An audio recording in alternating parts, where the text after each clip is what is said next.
Lesson 1, a private conversation. Last week, I went to the theater. I had a very good seat. The play was very interesting. I did not enjoy it. A young man and a young woman were sitting behind me. They were talking loudly. I got very angry. I could not hear the actors. I turned around. I looked at the man and the woman angrily. They did not pay any attention. In the end, I could not bear it. I turned around again. I can't hear a word, I said angrily. It's none of your business, the young man said orderly. This is a private conversation. Listen to breakfast or lunch. It was Sunday. I never get up early on Sundays. I sometimes stay in bed until lunchtime. Last Sunday, I got up very late. I looked out of the window. It was dark outside. What a day, I thought. It's raining again. Just then, the telephone rang. It was my Aunt Lucy. I just arrived by train, she said. I'm coming to see you, but I'm still having breakfast, I said. What are you doing? She asked. I'm having breakfast, I repeated. Dear me, she said. Do you always get up so late? It's 1 o'clock. Lesson 3, please send me a card. Postcards always spoil my holidays. Last summer, I went to Italy. I visited museums and sit in public gardens. A friendly waiter taught me a few words of Italian. Then he lent me a book. I read a few lines, but I did not understand a word. Every day I thought about postcards. My holiday passed quickly, but I did not send cards to my friends. On the last day, I made a big decision. I got up early and bought 37 cards. I spent a whole day in my room, but I did not write a single card. Lesson 4, an exciting trip. I had just received a letter from my brother Tim. He is in Australia. He has been there for 6 months. Tim is an engineer. He is working for a big firm and he has already visited a great number of different places in Australia. He has just bought an Australian car and has gone to Alice Springs, a small town in the center of Australia. He will soon visit Darwin. From there, he will fly to Perth. My brother has never been abroad before, so he is finding this trip very exciting. Lesson 5, no round numbers. Mr. James Scott has a garage in Sudbury, and now he has just bought another garage in Pinehurst. Pinehurst is only 5 miles from Sudbury, but Mr. Scott cannot get a telephone for his new garage, so he has just bought 12 pigeons. Yesterday, a pigeon carried the first message from Pinehurst to Sudbury. The bird covered the distance in 3 minutes. Up to now, Mr. Scott has sent a great many requests for spare parts and other urgent messages from one garage in the other.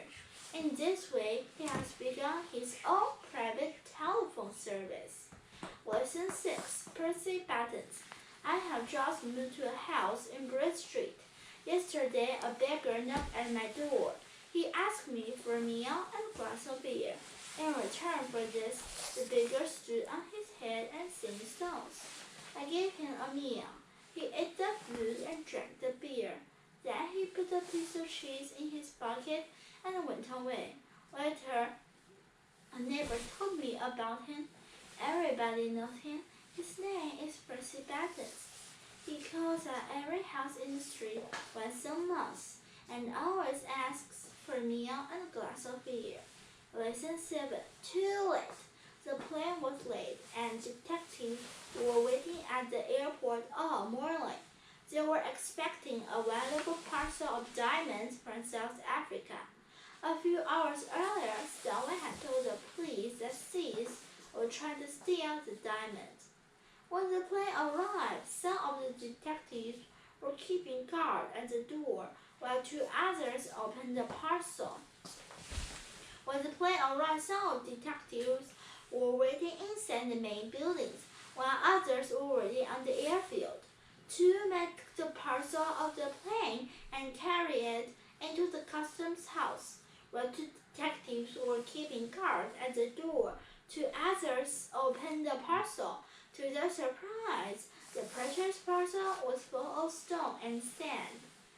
Lesson 8. The Best and the Worst. John Sanders had the most beautiful garden in our town. Nearly everybody enters for the nicest garden competition each year, but John wins every time.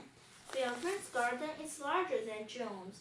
Bill works harder than John and grows more flowers and vegetables. But John's garden is more interesting. He has made a meat path and has built a wooden bridge over a pool. I like gardens too, but I do not like hard works. Every year I enter for the garden competition too, and I always win a little prize for the worst garden in the town. Lesson 9. A cold welcome. On Wednesday evening, we went to the town hall. It was the last day of the year, and a large crowd of people had gathered under the town hall clock. It was struck 12 in 20 minutes' time. 15 minutes passed, and then at 5 to 12, the clock stopped. The big man did not move. We waited and waited, but nothing happened. Suddenly, someone shouted, "It's 2 minutes past 12. The clock has stopped." I looked at my watch. It was true. The big clock refused to welcome the new year.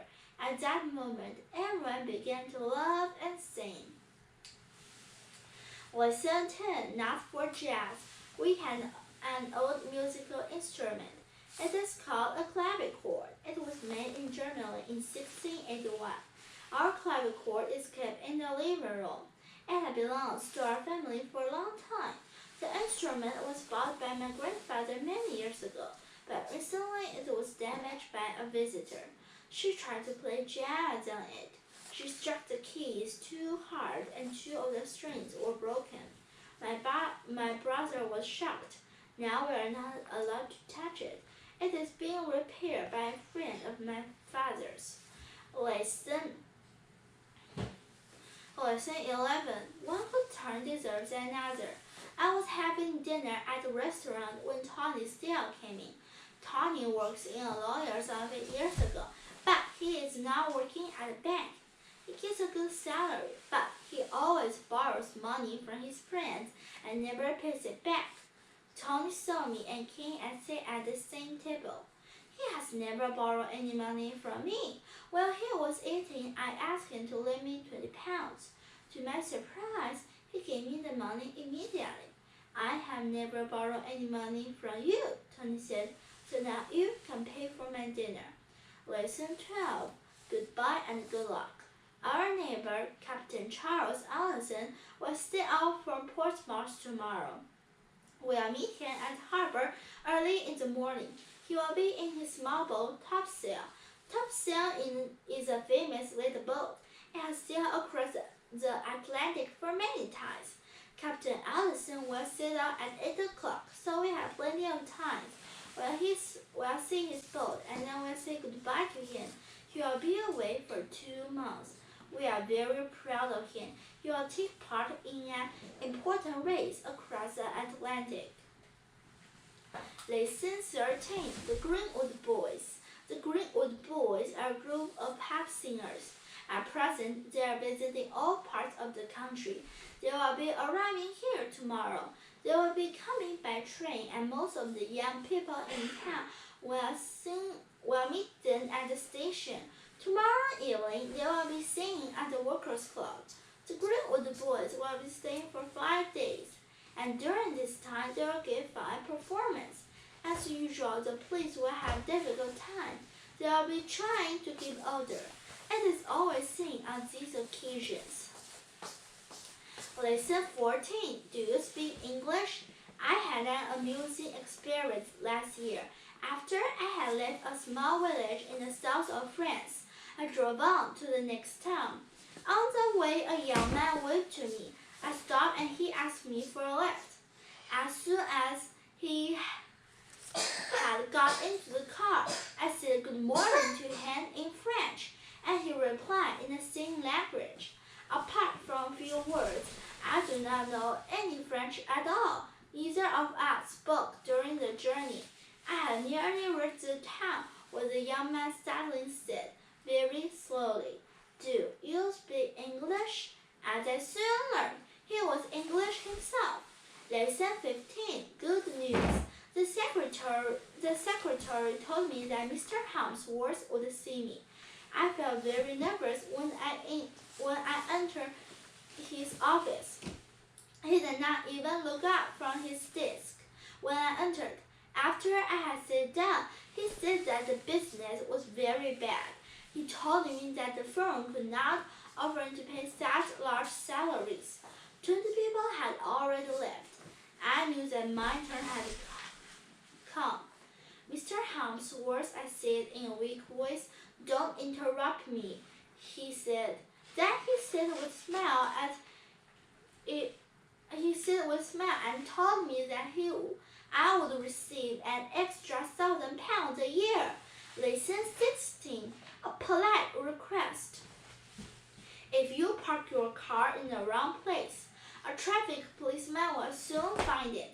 You will be very lucky if he lets you go without a ticket. However, this does not always happen.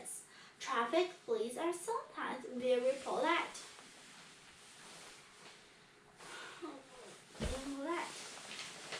During a vacation in Sweden, I found this note in my car. "Sir, we welcome you to our city. This is a no parking area. If you will enjoy your stay here, if you pay attention to our street signs."